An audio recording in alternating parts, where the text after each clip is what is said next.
तो फ्रेंड्स, जो SSC MTS की पीवाईक्यूज की हमने जो सीरीज चलाई है प्रीवियस ईयर क्वेश्चन पेपर्स की, उसका ये हमारा सेट नंबर 2 है। ये आपके 5 सितंबर की सेकंड शिफ्ट का कंप्लीट पेपर है, जिसमें कि आपके टोटल 25 क्वेश्चंस हैं जो कि आपके एसएससी एमटीएस एग्जाम में पूछे जाते हैं। तो सारे के सारे क्वेश्चंस को बहुत ही अच्छे से सॉल्यूशन देखेंगे। आप एक एक क्वेश्चन को बहुत ही अच्छे से समझने वाले हो। स्पेशल हिंदी मीडियम वालों के लिए बहुत ही अच्छे से एक्सप्लेन करने वाला हूँ। तो फ्रेंड्स, इससे पहले वाला जो सेट है आई होप आपने लगा लिया होगा। मेरा जो प्रयास है वो ये है कि ये जितने भी सेट मैं आपको करवाऊँ आपके एग्जाम से पहले 20, 25 या 30, उनके माध्यम से जो भी आपके एमटीएस में वोकेब और ग्रामर एग्जाम में पूछता है वो सारी मैं आपको करवा पाऊँ। और उसी के साथ साथ यहाँ पे हम कॉम्प्रीहेंशन भी देखते हैं, तो वो कॉम्प्रीहेंशन भी आपको समझ में आए, आप समझो कि किस तरीके से आप कॉम्प्रीहेंशन को वहाँ पे सोल्व करोगे समझ के।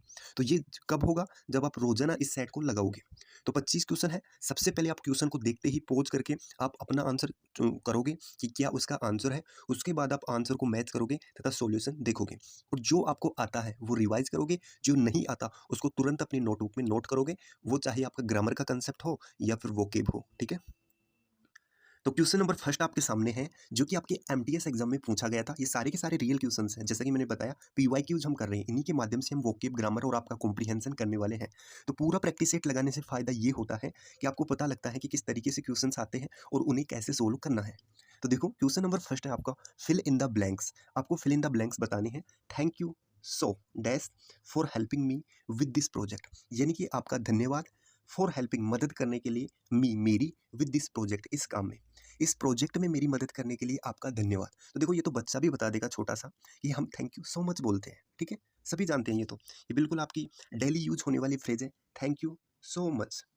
ठीक है, तो ये आप आसानी से दे सकते हो। देखिए, ऐसे क्वेश्चंस आते हैं आपके एमटीएस एग्जाम में, तो ज़्यादा घबराने की जरूरत नहीं है, इधर उधर भटकने की भी जरूरत नहीं है। ठीक है, ये इनफ है जो मैं करवा रहा हूँ। बस आप रेगुलरली करते रहो, और रिक्वेस्ट इतनी सी है कि एक कमेंट जरूर करके जाया करो कि आपने कितना स्कोर किया 25 में से, और आपको ये वीडियो कैसा लगा। शेयर आप करते हो तो बहुत ही अच्छी बात है, मुझे भी थोड़ा मोटिवेशन मिलेगा। देखते हैं नेक्स्ट क्वेश्चन। सेकंड क्वेश्चन आपका ग्रामर से है। आपको ग्रामर बताना है। जैसा कि हम पहले वाले सेट में देख चुके हैं कि जो आपके इंस्ट्रक्शंस होते हैं वो सेम ही होते हैं। आपको एरर बताना होता है, यदि एरर नहीं है तो फिर आपका आंसर नो एरर होगा। तो इंस्ट्रक्शंस को हम थोड़ा अवॉइड करते हुए चलेंगे, क्योंकि वो तो आपको पता ही है कि एरर आता है तो वो इंस्ट्रक्शंस काफ़ी बड़े दे के रखता है। तो देखते हैं क्वेश्चन क्या है आपका। क्वेश्चन है आपका कि सदन, एक मिनट,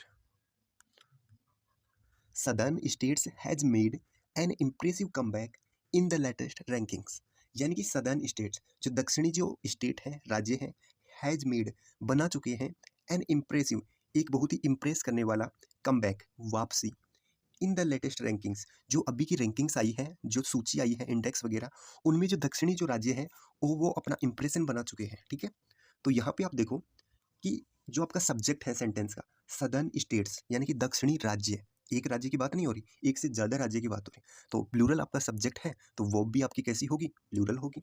यहाँ पे क्या आएगा? हैव। ठीक है, हैज की जगह हो जाएगा हैव मेड, बना चुकी है। ठीक है, हैज हैव के बाद में वो आपकी थर्ड फॉर्म आती है परफेक्ट टेंस में, आप जानते ही हो। तो आपका आंसर हो जाएगा किस वाले ऑप्शन में? ऑप्शन नंबर बी में। ठीक है, सदर्न स्टेट्स। नेक्स्ट क्वेश्चन है आपका क्वेश्चन नंबर थर्ड, और इसमें भी आपको फिल इन द ब्लैंक्स बताना है। क्वेश्चन है आपका, माई नीस इज वेरी काइंड, यानी जो मेरी भतीजी है, नीस होता है भतीजी, NIECE, एक होता है नाइस, नाइस यानी अच्छा। ठीक है, और ये है नीस, NIECE, नीस यानी भतीजी। तो माई नीस, मेरी भतीजी, इज वेरी काइंड, बहुत ही दयालु है, एंड और है, डैश, टू एवरीवन, सभी के लिए, इन द फैमिली, परिवार में, यानी कि जो मेरी भतीजी है वो परिवार के सभी लोगों के लिए बहुत ही दयालु है, और क्या है? ऑप्शन से देखिए, जनरस, क्या है? उदारवान है, रूथलेस, निर्दयी है, स्टर्न, सख्त है, कठोर है, कैलस, बेरहम है। रूथलेस और कैलस दोनों का सेम ही मतलब होता है, बेरहम, रिमोर्सलेस। ठीक है, तो ये देखो यहाँ पे सारे नेगेटिव वर्ड्स हैं, रूथलेस, स्टर्न, कैलस। यहाँ पे आंसर क्या होगा? हमें तो पॉजिटिव वर्ड चाहिए ना, कि वो काइंड है, दयावान है, और जनरस भी है, उदार भी है सभी के लिए। ठीक है, तो ऑप्शन नंबर ए यहाँ पे आपका करेक्ट आंसर हो जाएगा। रूथलेस और कैलस दोनों का मतलब सेम ही होता है, यानी कि निर्दयी, कठोर होना। स्टर्न यानी भी होता है सख्त, कठोर, स्ट्रिक्ट। ठीक है, तो देखते हैं नेक्स्ट क्वेश्चन। तो देखो, क्वेश्चन आपका फिर से फिल इन द ब्लैंक से है।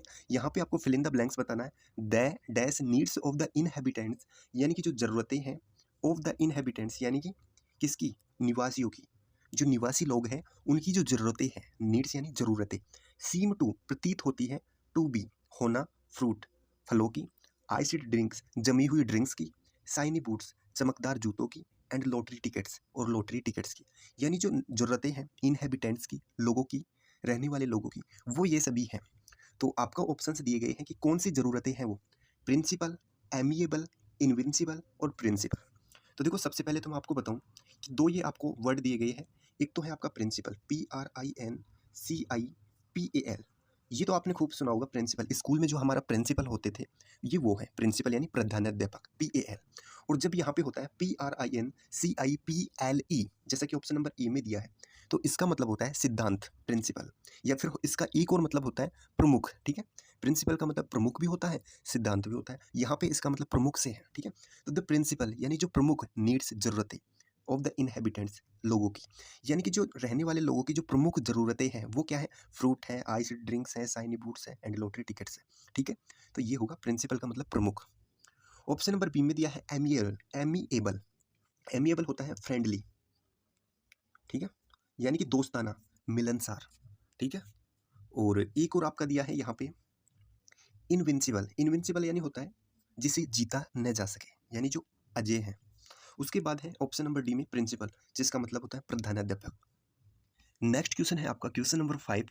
इसमें आपको एंटोम बताना है, यानी कि अपोजिट बताना है, विपरीत। और आपका वर्ड क्या है, वर्ड है सैलिएंट, SALIENT। ये यहाँ पे मैंने टाइप तो किया था बट पता नहीं कैसे ये इरेज हो गया। तो वो वर्ड है आपका सैलिएंट, SELIENT। सैलिएंट का आपको इनमें से एंटोम बताना है, अपोजिट बताना है। तो देखो सैलिएंट क्या होता है, सैलिएंट होता है इंपॉर्टेंट, महत्वपूर्ण। ठीक है, तो ऑप्शन नंबर ए में दिया है रिमार्केबल। इसका मतलब भी होता है कोई चीज़ रिमार्केबल है, इंपॉर्टेंट है, प्रमुख है। चीप, चीप का मतलब भी होता है इंपॉर्टेंट, प्रमुख। इमिनेंट का मतलब भी वही होता है, प्रमुख होना, सैलिएंट होना, रिमार्केबल होना, चीफ होना। ठीक है, उसके बाद है ऑप्शन नंबर डी इनसिग्निफिसेंट। सिग्निफिसेंट का मतलब होता है महत्वपूर्ण, प्रमुख। यदि उसमें इन लगा दिया जाए तो हो जाता है अमहत्वपूर्ण, इनसिग्निफिसेंट। तो ये आपका आंसर हो जाएगा अमहत्वपूर्ण, यानी कोई चीज़ महत्वपूर्ण है, सैलिएंट है, उसका अपोजिट हो जाएगा इनसिग्निफिसेंट, अमहत्वपूर्ण। आई होप आप समझ पाए होगे। ठीक है, कोई डाउट? देखते हैं नेक्स्ट क्वेश्चन। क्वेश्चन है आपका इंप्रूवमेंट बताना है। यदि इंप्रूवमेंट आता है तो आपको इंप्रूवमेंट बताना है, और यदि इंप्रूवमेंट की जरूरत नहीं है तो आपका आंसर होगा नो इंप्रूवमेंट। ठीक है, तो क्वेश्चन क्या है देखिए, क्वेश्चन है आपका द 18th सेंचुरी सा the middle classes becoming most prosperous. यानी जो 18वीं शताब्दी थी, 18वीं शताब्दी जो थी उसने देखा द मिडिल क्लास, मध्यम वर्ग को, बिकमिंग बनते हुए, मोस्ट प्रोस्पेरस यानी कि बहुत ज़्यादा धनवान या प्रोस्पेरस, समृद्ध। ठीक है, तो देखो यहाँ पे बात की गई है पास्ट टेंस की, सा यानी कि उसने देखा, तो बाद में भी ये पास्ट में ही चलेगा, पूरा सेंटेंस एक ही टेंस में चलता है। ठीक है, तो यहाँ पे बिकमिंग, अकेला बिकमिंग नहीं आ सकता, यहाँ पे वोज बिकमिंग आ सकता था, यानी कि इजार एम वोज वर्ग के साथ में आईएनजी फॉर्म आ जाती है, कॉन्टिन्यूस बी वर्ब के साथ में, या फिर पेसिव में हैज हैव के साथ में भी आती है। लेकिन यहाँ पे जो बिकमिंग है वो अकेला कभी नहीं आएगा, आईएनजी फॉर्म। ठीक है, तो ये तो बिल्कुल गलत है, इसका मतलब नो इम्प्रूवमेंट तो होगा नहीं। उसके बाद बात करते हैं कि बिकम मोर। तो देखो ये बिकम है, ये है वर्ब की थर्ड फॉर्म, और ये है फर्स्ट फॉर्म भी बिकम की। बिकम, बिकेम और बिकम ये होती है फर्स्ट, सेकंड और थर्ड। तो बिकेम मोर, तो बिकम ये वर्ब की थर्ड फॉर्म है, और ये भी अकेली नहीं आएगी, वर्ब की थर्ड फॉर्म अकेली नहीं आती, उसके साथ उसके पहले या तो हैड होना चाहिए, या फिर वो पैसिव में होनी चाहिए, तब आती है वो। ठीक है, वोज के साथ, इजार एम के साथ, वर्ब के साथ वर्ब की थर्ड फॉर्म आ जाती है, लेकिन वो पैसिव फॉर्म में आती है। ठीक है, उसके बाद ऑप्शन नंबर सी में दिया है बीन मोर देन, इसका कोई मतलब बनेगा ही नहीं यहाँ पे। उसके बाद आप देखते हो कि यहाँ पे ऑप्शन नंबर डी में दिया है बिकम मोस्ट, मोस्ट बन चुके थे। तो देखो ये सारे ऑप्शन वैसे तो गलत है। ठीक है, यहाँ पे आंसर आना चाहिए था बिकेम, BECAME, बिकेम मोर, यानी कि बन गए थे, मोर यानी ज्यादा। तो यहाँ पे होगा द 18th सेंचुरी सा the middle classes became more prosperous, यानी कि जो मध्यम वर्ग था वो ज्यादा समृद्ध हो गया था, किसमें, 18वीं शताब्दी में। ठीक है, तो ये आपको ध्यान रखना है, बिकेम आएगा यहाँ पे, ये शायद या तो हो सकता है क्वेश्चन पेपर में ही गलती हो या टाइपिंग में कोई एरर हो, बट यहाँ पे आएगा बिकेम मोर। ठीक है, क्योंकि और सारे ऑप्शंस गलत है, ऑल दो ऑप्शन नंबर ए भी गलत था, बट हम यहाँ पे इसकी सेकंड फॉर्म का यूज करेंगे बिकेम, क्योंकि सेंटेंस आपका क्या है, पास्ट फॉर्म में, यहाँ पे सी की सेकंड फॉर्म दिया है सा। तो आई होप अब आप समझ पाए होंगे। नेक्स्ट क्वेश्चन है क्वेश्चन नंबर 7। इसमें भी आपको इंप्रूवमेंट बताना है, यदि जरूरत है तो आप इंप्रूवमेंट करोगे, यदि पहले से ही सही है सेंटेंस तो फिर आपका आंसर होगा नो इंप्रूवमेंट। तो देखो यहाँ पे दिया है आई डोंट नो, मैं नहीं जानता, वाई, क्यों, ही इज सो सीक्रेटली, वह इतना ज़्यादा सीक्रेटली है। तो देखो सो सीक्रेटली ये कुछ बनेगा नहीं यहाँ पे, सीक्रेटली नहीं, सो सीक्रेटिव होता है, ही इज सच सीक्रेटिव, सच यानी इतना ज़्यादा, SECRETIV, सीक्रेटिव यानी इतना गुप्त कैसे है, इतना रहस्यपूर्ण कैसे है? इसका मतलब होता है गुप्त होना, रहस्यपूर्ण होना, सो सीक्रेटिव यानी सच सीक्रेटिव, सॉरी यहाँ पे सच दिया है ना, तो यहाँ पे आ जाएगा he is so secretive, option number B में दिया है, ठीक है। सीक्रेटली बनेगा नहीं क्योंकि ये क्या है, एडवर्ब है सीक्रेटली, ठीक है। यहाँ पे आएगा एडजेक्टिव, सीक्रेटिव यानी कि वो बहुत ही ज़्यादा क्या है, रहस्यपूर्ण है। किसी व्यक्ति के बारे में बात की गई है ना, तो एडजेक्टिव आएगा नाउन को बताने के लिए, ही के लिए, ठीक है। तो देखते हैं नेक्स्ट क्वेश्चन। क्वेश्चन नंबर आपका 8 है। इसमें आपको सिनोनिम बताना है, पर्यायवाची बताना है, ठीक है। दिस मेडिसिन, ये जो दवाई है, कैन मेक बना सकती है, यू फील आपको महसूस करवा सकती है, लेथर्जिक सुस्त, ये आपको सुस्त महसूस करवा सकती है, एंड डिजी, डिजी नहीं होता है चक्कर आना, ठीक है, आंखें बंद होना, चक्कर आना। तो ऑप्शन में देखिए डिजी का आपको सिनोनिम बताना है, डिजी नहीं लेथर्जिक का, लेथर्जिक होता है आलसी होना। तो ऑप्शन नंबर ए में ही आपको दिया है इनएक्टिव। देखो इनएक्टिव कोई व्यक्ति है तो वो क्या है, आलसी तो है, कल ही हमने देखा था इसका इनएक्टिव होना, लेथर्जिक होना, स्लूजिस होना, ठीक है, यानी कि डोरमेंट होना, DORMANT, पैसिव, पैसिव देखा था हमने इसका कल, PASSIV, पैसिव यानी भी होता है इनएक्टिव होना, डोरमेंट होना, लेथर्जिक होना, ठीक है, आलसी होना। उसके बाद है ऑप्शन नंबर बी में विवेसियस, विवेसियस होता है फुर्तीला, किसी काम को तुरंत करने वाला, ठीक है। उसके बाद है 3 में काइनेटिक, काइनेटिक एनर्जी आपने सुना होगा। ऑप्शन नंबर डी में है मिस्टेरियस, मिस्टेरियस यानी होता है रहस्यपूर्ण, जादुई, ठीक है।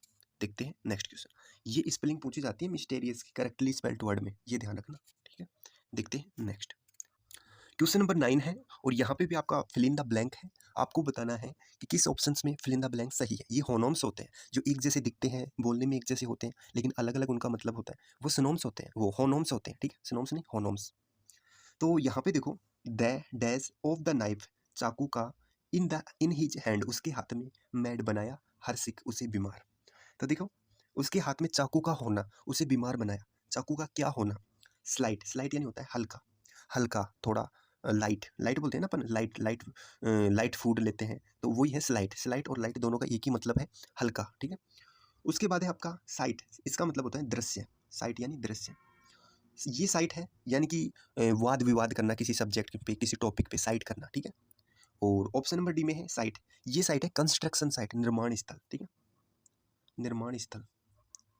ये समझ लो, जो आता है वो रिवाइज कर लो, जो नहीं आता उसको तुरंत नोट कर लो, क्योंकि यही चीजें रिपीट होने वाली है एग्जाम में, देख लेना। तो साइट, यहाँ पे देखो आंसर आपका हो जाएगा ऑप्शन नंबर बी, साइट यानी दृश्य। The site of the knife यानी कि जो चाकू था उसे देखकर, इन हिज हैंड उसके हाथ में, मेड हर सैक यानी कि जो चाकू उसके हाथ में देखा ना उसने, तो वो उसको देख के ही बीमार हो गई, ठीक है। इसका मतलब है ये साइट का कोई मतलब है ही नहीं, किसी पे वाद विवाद करना, बात पे तलब करना, ये निर्माण स्थल होता है। पहले वाला है स्लाइट, स्लाइट यानी हल्का, ठीक है, लाइट। नेक्स्ट क्वेश्चन देखते हैं, फिर से आपको फिल इन द ब्लैंक्स है, और ये बताना है आपको, hardly had I cold him dash my mother started screaming. Options आपको दिखा देता हूँ, ये ऑप्शंस आपके व्हेन, देन और सो, ठीक है। अब आपको आंसर बताना। तो देखो मैं आपको बताऊँ, जब भी आपको हार्डली दिया जाए, स्कार्सली दिया जाए, तो इनके बाद इनके साथ पेयर चलता है, हार्डली और स्कार्सली के साथ व्हेन आता है, ठीक है। नो सूनर के साथ में देन आता है, ये याद रखना, ये इनके पेयर चलते हैं, मैंने कल भी आपको बताया था। नॉट ओनली बट ऑल्सो चलता है, ईदर का और के साथ चलता है, नीदर का नोर के साथ में चलता है, टू ये TOO इसका टू के साथ में चलता है, ठीक है।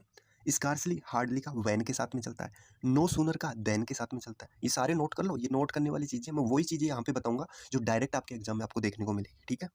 तो देखो हार्डली स्कार्सली इनके साथ में आएगा क्या, देन, THEN, न कि ये वाला THEN, ये नहीं आएगा, ठीक है, THEN आएगा।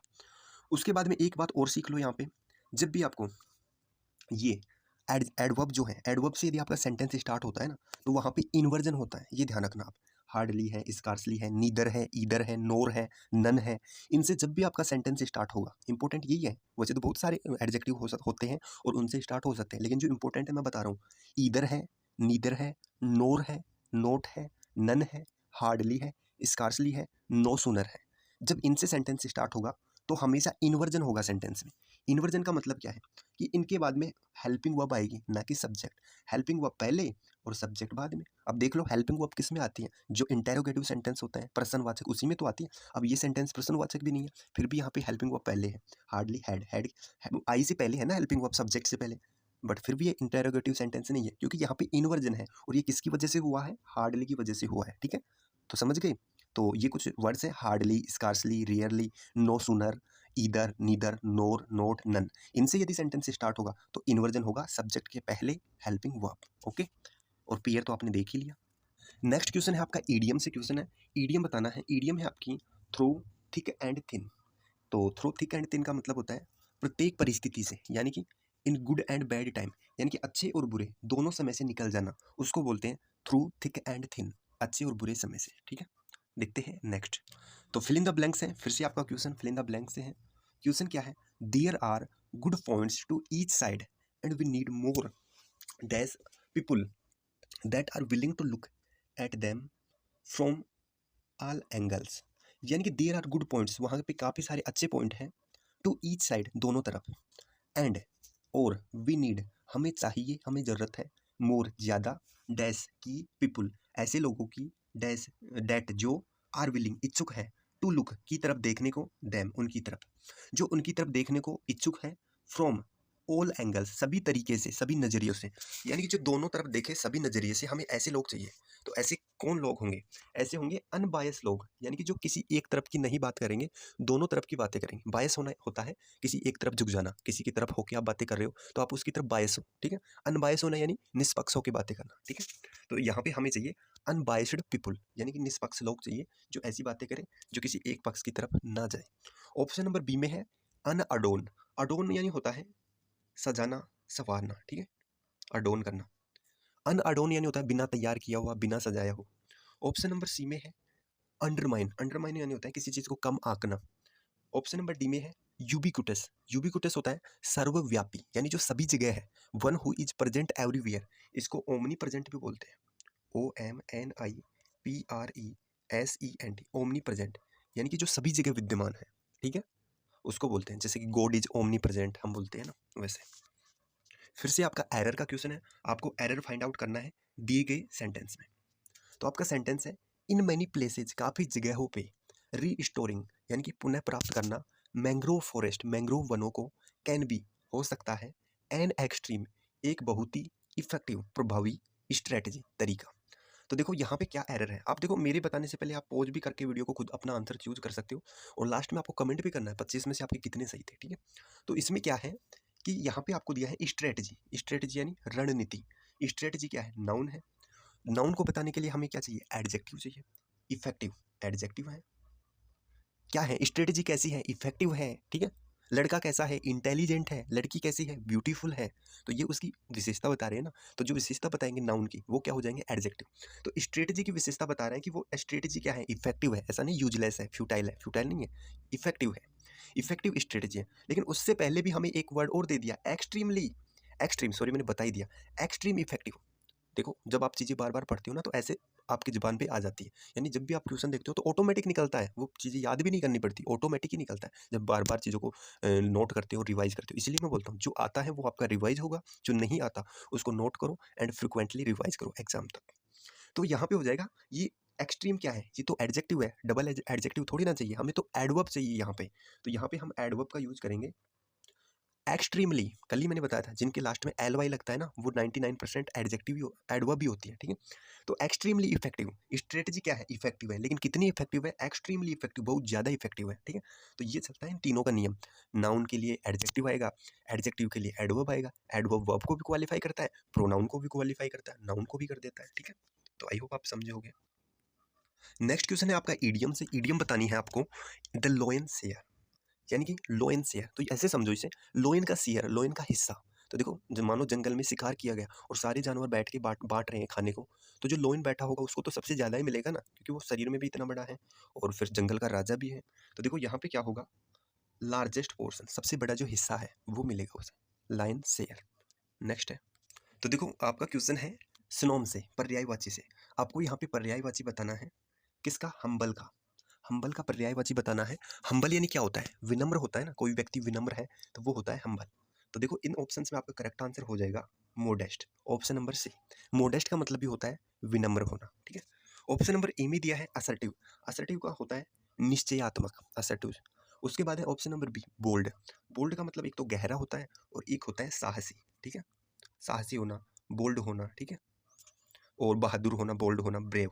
उसके बाद है ऑप्शन नंबर डी में इनएक्टिव, असक्रिय, पैसिव होना, इनएक्टिव होना, लेथर्जिक होना, आलसी होना। ठीक है। करेक्टली स्पेल्ड वर्ड आपको यहाँ पे बतानी है कि कौन सी स्पेलिंग करेक्ट है। प्रोमिनेंट की स्पेलिंग पूछा है आपसे, तो देखो प्रोमिनेंट की स्पेलिंग होती है PROMINENT, ऐसे लिख कर देख लिया करो एग्जाम में भी, ताकि कंफ्यूजन ना हो। क्या है, ऑप्शंस में ऐसे दिया रहता है कि काफ़ी बार कंफ्यूजन हो जाता है। तो ऑप्शन नंबर डी में दिया है प्रोमिनेंट की करेक्ट स्पेलिंग। देखते हैं नेक्स्ट क्वेश्चन। ग्रामर से आपका क्वेश्चन है, एरर बतानी है।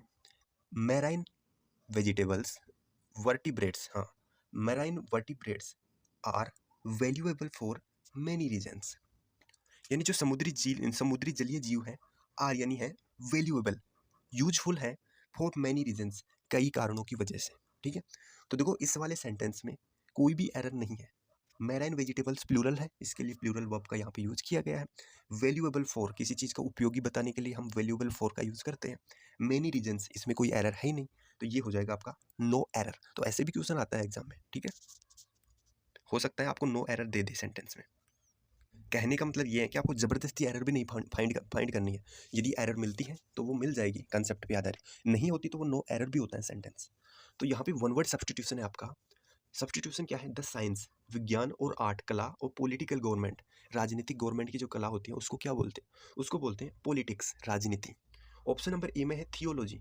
थियोलॉजी होता है धर्म विज्ञान, ठीक है, धर्म का विज्ञान, थियोलॉजी। ऑप्शन नंबर सी में है सोशियोलॉजी, समाज का विज्ञान। ऑप्शन नंबर डी में है इकोनॉमिक्स, यानी कि इकोनॉमी का ज्ञान, यानी कि अर्थशास्त्र का ज्ञान। ठीक है, क्वेश्चन नंबर 19 है आपका, और इसमें आपको मिस स्पेल्ट दिया गया है, उसको करेक्ट करना है। देखो इस टाइप से भी क्वेश्चन बनता है। पहले डायरेक्शन देख लो। सेलेक्ट द ऑप्शन, वो ऑप्शन आपको सेलेक्ट करना है दैट करेक्ट्स, जो सही करता है, करेक्ट करता है द मिस स्पेल्ट, गलत दिए गए वर्ड को, word in the given sentence. ये जो आपको सेंटेंस यहाँ पे दिया गया है, इसमें कोई वर्ड आपको इनकरेक्ट दिया गया है, उसको कौन सा ऑप्शन सही करता है ये आपको बताना है। ठीक है, तो देखो इसमें क्या गलत दिया गया है वो आप समझो। तो यदि यहाँ पे बात करें कि क्या गलत दिया गया है, तो एवरी वन वॉज टॉकिंग, हर कोई बात कर रहा था, बिल्कुल ठीक है। एंड लाफिंग, देखो लाफिंग की स्पेलिंग गलत है, LAUGH, लाफ होता है, इसमें ING लगा देंगे तो ये बन जाएगा लाफिंग। तो ऐसा तो नहीं दिया, डबल जी दिया है, तो गलत है। तो ये ऐसा किस ऑप्शन में दिया है? तो देखो किस ऑप्शन में है, LAUGHING, ऐसा दिया है ऑप्शन ए और ऑप्शन बी दोनों में। लेकिन दोनों में डिफरेंस देखो कि इसमें टॉकिंग को एल हटा दिया ना, टॉकिंग में तो एल भी आएगा, TAL क्या आता है ना, टॉक, टॉक करना यानी बातें करना। तो ऑप्शन नंबर बी आपका करेक्ट आंसर हो जाएगा। Everyone was talking and laughing during the exam. Okay, fill in the blank से क्वेश्चन है आपका, WH वर्ड से क्वेश्चन है, रिलेटिव प्रोनाउन। ठीक है, तो यहाँ पे है अबाउट 3 ईयर्स अगो, 3 साल पहले, एन ओल्ड मैन, एक बूढ़ा आदमी, डैश, जो, नेम, नाम, वॉज पॉल, जिसका नाम पॉल था, use to live in the his house, उसके घर में रहा करता था। यानी कि 3 साल पहले एक बूढ़ा आदमी जिसका नाम, यहाँ पे देखो संबंध बताया गया है, हुज नेम, संबंध बताने के लिए हम हुज का यूज करते हैं, जिसका नाम। ठीक है, और यदि यहाँ पे सब्जेक्ट की जरूरत होती तो हम सब्जेक्टिव प्रोनाउन हु का यूज करते, ऑब्जेक्ट की जरूरत होती तो हम ऑब्जेक्टिव प्रोनाउन हुम का यूज करते, सिलेक्शन की बात होती या फिर वो क्या बोलते हैं नॉन लिविंग थिंग्स होती, उसके लिए हम विच का यूज करते। तो आई होप आप समझ पाए होंगे ये सारे। ठीक है, जैसे जैसे इनके भी क्वेश्चन आएंगे वैसे वैसे आप समझ जाओगे। अब है आपका कॉम्प्रीहेंशन वाला पार्ट, जो कि आपको 5 नंबर देके जाता है सीधा ही। ये है आपका क्लोज टेस्ट। तो ये डायरेक्शन दी गई है, डायरेक्ट मैं क्लोज टेस्ट पे आता हूँ। पहले मैं आपको क्लोज टेस्ट रीड करता हूँ, उसके बाद ऑप्शंस दिखाऊंगा। ठीक है, क्लोज टेस्ट है आपका, डिफरेंट फूड्स, अलग अलग तरह के खाने, इन डैश फूड ग्रुप में, हैव रखते हैं, डिफरेंट न्यूट्रिएंट्स, अलग अलग तरीके के न्यूट्रिएंट्स यानी कि पोषक तत्व, यानी कि डिफरेंट फूड, डिफरेंट तरह के अलग अलग वो रखते हैं क्या, न्यूट्रिएंट्स। अब ऑप्शन देखिए, ऑप्शन है आपके वेरियस, एवरीबडी, एवरीबडी का तो मतलब ही नहीं है यहाँ पे, अदर, ईच, तो इनमें से आपको बताना। तो देखो आपका क्वेश्चन था कि डिफरेंट फूड्स, अलग अलग तरीके के food, in various food groups. तो देखो वेरियस आता, यदि यहाँ पे मान लेते हैं हम वेरियस आता, तो वेरियस तो होता है, उसका मतलब होता है अनेक, और उसके बाद में प्लूरल नाउन आएगा। ठीक है, प्लूरल नाउन आएगा, यहाँ पे तो ग्रुप दिया है सिंगुलर नाउन, तो इसका मतलब वेरियस तो नहीं आएगा। उसके बाद में देखते हैं, और वेरियस आएगा नहीं, एवरीबडी का मतलब कोई है नहीं यहाँ पे, अदर का मतलब अदर ग्रुप देखते हैं, अदर और ईच में से आएगा कोई ना। तो यहाँ पे different foods in each food group, other food group नहीं आएगा, अदर का मतलब अन्य फूड ग्रुप, ऐसा नहीं, इसका मतलब है कि डिफरेंट फूड्स, अलग, डिफरेंट यानी अलग अलग फूड जो है, इन ईच फूड ग्रुप, प्रत्येक फूड ग्रुप में, सभी फूड ग्रुप में अलग अलग जो फूड है, हैव रखता है, डिफरेंट न्यूट्रिएंट्स, अलग अलग तरीके के न्यूट्रिएंट्स वो रखते हैं। ठीक है, यानी सभी जो फूड ग्रुप्स हैं उनमें जो फूड है वो अलग अलग न्यूट्रिएंट्स रखते हैं। कहने का मतलब ये है, आप समझो, यही दिक्कत होती है थोड़ी सी बस। क्लोज टेस्ट हम गलत करके आते हैं, बस उसका एक ही रीज़न होता है कि वो हमें उसका हिंदी ही नहीं समझ में आता। जहाँ पे आप हिंदी समझ लेते हो ना तो उसका आंसर आप कर देते हो। उसके बाद है पिकिंग, चूज करना, एंड असॉर्टमेंट। असॉर्टमेंट होता है यानी कि वर्गीकरण, जैसे हम वर्गीकृत करते हैं ना चीज़ों को। पिकिंग चूज करना और वर्गीकृत करना within every food group, प्रत्येक फूड ग्रुप में डैश की the week will help you. तो ऑप्शन दिए हैं complete, between, every, throughout. देखो बिटवीन और एवरी का तो मतलब यहाँ पे है नहीं, कंप्लीट आ सकता है या आपका आ सकता है क्या, थ्रो आउट। ठीक है, कंप्लीट और थ्रो आउट, देखो दोनों का मतलब क्या है। हाँ, दोनों का मतलब है, कंप्लीट का मतलब कोई चीज़ कंप्लीट है, थ्रो आउट यानी पूरी तरीके से। तो क्वेश्चन में देखते हैं कि क्या पूछा था। तो यहाँ पे दिया है पिकिंग चूज करना, एन असॉर्टमेंट एक वर्गीकृत चीज़ों को, विद इन के द्वारा, एवरी फूड ग्रुप्स प्रत्येक फूड ग्रुप में, थ्रो आउट द वीक यानी कि पूरे हफ्ते भर। इसका मतलब हुआ थ्रो आउट द वीक, हफ्ते भर, विल हेल्प मदद करेगा, यानी कि पूरे हफ्ते भर चीज़ों को, जो फूड है उसको चुनना, उसका चुनाव करना। पिकिंग एंड असॉर्टमेंट यानी कि एक चुनाव करना एवरी फूड प्रत्येक फूड का, प्रत्येक फूड ग्रुप का, थ्रो आउट द वीक पूरे हफ्ते भर में, विल हेल्प मदद करेगा, यू तुम्हारी, गेट प्राप्त करने में, क्या प्राप्त करने में, न्यूट्रिएंट्स। किस तरह के nutrients, will help you to get to nutrients नहीं आएगा, ये निगेटिव वर्ड है। मैनी न्यूट्रिएंट्स ठीक है आ सकता है, वेरी न्यूट्रिएंट्स, वेरी यानी बहुत न्यूट्रिएंट्स नहीं, ऑलमोस्ट न्यूट्रिएंट्स नहीं, मैनी न्यूट्रिएंट्स, काफ़ी सारे न्यूट्रिएंट्स प्राप्त करने में आपको क्या करेगा, हेल्प करेगा। ठीक है, यानी कि जो आप पिकिंग करोगे, चूज करोगे एवरी फूड ग्रुप, सभी फूड ग्रुप में, तो ये आपको क्या करेगा, न्यूट्रिएंट्स प्राप्त करने में, काफ़ी सारे न्यूट्रिएंट्स प्राप्त करने में हेल्प करेगा। ठीक है, उसके बाद में देख लेते हैं, उसके बाद में क्या है। फॉर एग्जाम्पल उदाहरण के लिए लीजिए, choose seafood, seafood को चूज कीजिए, dash of meat twice, meat की तुलना में ए वीक, एक वीक में, यानी कि चूज चूज कीजिए। ऑप्शंस में दिखा देता हूँ आपको इसके, ये है ऑप्शंस आपके, इंस्टीड, अवे, डिस्पाइट, रिप्लेस। तो देखो डिस्पाइट आएगा नहीं, क्योंकि डिस्पाइट के बाद में ऑफ नहीं आता, वहाँ पे ऑफ दिया गया है तो डिस्पाइट आएगा नहीं। अवे ऑफ आएगा नहीं, रिप्लेस के साथ में ऑफ नहीं आता, रिप्लेस फ्रॉम होता है। इंस्टीड के साथ में ऑफ आता है, यदि आपने पढ़ रखा है ना कि इंस्टीड के साथ में ऑफ आता है, इंस्टीड ऑफ, ये फिक्स है। तो इंस्टीड के साथ में ऑफ आता है, डिस्पाइट के साथ में ऑफ नहीं आता, दोनों का सेम ही मतलब है। ठीक है, इंस्टीड ऑफ इक्वल होता है डिस्पाइट के, अब आप समझ जाओगे। तो ये देखो, तो फॉर एग्जाम्पल उदाहरण के लिए चूज कीजिए सी फूड, समुद्री फूड को, in spite of, instead of, sorry in spite of नहीं, इंस्टीड ऑफ के बदले, मीट, मीट के बदले आप सी फूड को चूज कीजिए, ट्वाइस ए वीक, हफ्ते में 2 बार। द वेराइटी ऑफ फूड्स यानी जो फूड की जो वेराइटी है, विल मेक बनाएगी, यू तुम्हें, मील्स मोर इंटरेस्टिंग, तुम्हें मील नहीं, विल मेक यूवर मील तुम्हारे खाने को, मोर इंटरेस्टिंग बहुत ज़्यादा, ज़्यादा इंटरेस्टिंग टू बी। अब देखो इसको हम एक बार फिर से समझ लेते हैं। ये 25वें के ऑप्शंस थे, यहाँ पे यूवर आएगा, यूवर मील। ठीक है, देखो हम इसे एक बार फिर से हम पूरे को देख लेते हैं, अच्छे से समझ लेते हैं कि कैसे क्या करना है। ठीक है, ताकि आपको अच्छे से समझ में आए, और 2 बार पढ़ लीजिए आप। यदि पैसेज या क्लोज टेस्ट आपको समझ में नहीं आता है तो आप 2 बार 3 बार पढ़ सकते हो, क्योंकि टाइम भी काफ़ी मिलेगा ना इस बार तो एग्जाम में, तो आप इंग्लिश को अच्छे से टाइम दे सकते हो। तो एक बार फिर से हम कर लेते हैं। डिफरेंट फूड्स, अलग अलग फूड, इन इन यानी ईच, प्रत्येक फूड ग्रुप, प्रत्येक फूड ग्रुप में, हैव रखते हैं, डिफरेंट न्यूट्रिएंट्स, अलग अलग तरीके के पोषक तत्व। डिफरेंट अलग अलग तरीके के फूड्स जो हैं वो अलग अलग तरीके के न्यूट्रिएंट्स रखते हैं। पिकिंग चुनाव करना, एंड असॉर्टमेंट एक वर्गीकरण करना, विद इन में एवरी फूड ग्रुप प्रत्येक फूड ग्रुप में हमें चुनाव करना क्या करता है, थ्रो आउट द वीक पूरे हफ्ते भर, विल हेल्प मदद करेगा, यू तुम्हारी, गेट प्राप्त करने में, मैनी न्यूट्रिएंट्स काफ़ी सारे पोषक तत्व। फॉर एग्जाम्पल उदाहरण के लिए, चूज चुनाव कीजिए, सी फूड का, समुद्री फूड का, इंस्टीड ऑफ की बजाय, मीट, मीट की, ट्वाइस ए वीक हफ्ते में 2 बार। द वेराइटी ऑफ फूड खाने की जो वेराइटी है, विल मेक बनाएगी, योर मील तुम्हारे खाने को, मोर इंटरेस्टिंग और ज़्यादा इंटरेस्टिंग। तो यहाँ पे देखो वैरायटी ऑफ फूड की बात की गई है, न्यूट्रिएंट्स की बात की गई है, अलग अलग तरीके के फूड की बात की गई है। तो ये सारा समझ में आया ना, 2 बार हमने अच्छे से किया, तो ऐसे ही आपको करना है। ठीक है, तो बस ये वाला आप वीडियो देखते रहिए रोजाना, बहुत ही अच्छे से आपको समझ में आएगा धीरे धीरे। ठीक है, और जो वोकेब आती है उसको नोट कर लिया करो और रिवाइज किया करो। जो ग्रामर कंसेप्ट में बताता हूँ उसको भी नोट कर लिया करो, और भाई कमेंट में जरूर बताना कि आपने कितना स्कोर किया और ये आपको कैसा लगा। और रिक्वेस्ट आपसे बस इतनी सी है कि वीडियो को लाइक करने के साथ साथ 1 से 2 स्टूडेंट ऐसे सीरियस स्टूडेंट्स के साथ शेयर कर दीजिए जो जो कि सच में मेहनत कर रही हैं और वो पढ़ना चाहते हैं। ठीक है, तो चलिए फ्रेंड्स, मिलते हैं नेक्स्ट वीडियो में, इसी के नेक्स्ट पार्ट में। तब तक के लिए जय हिंद, जय भारत।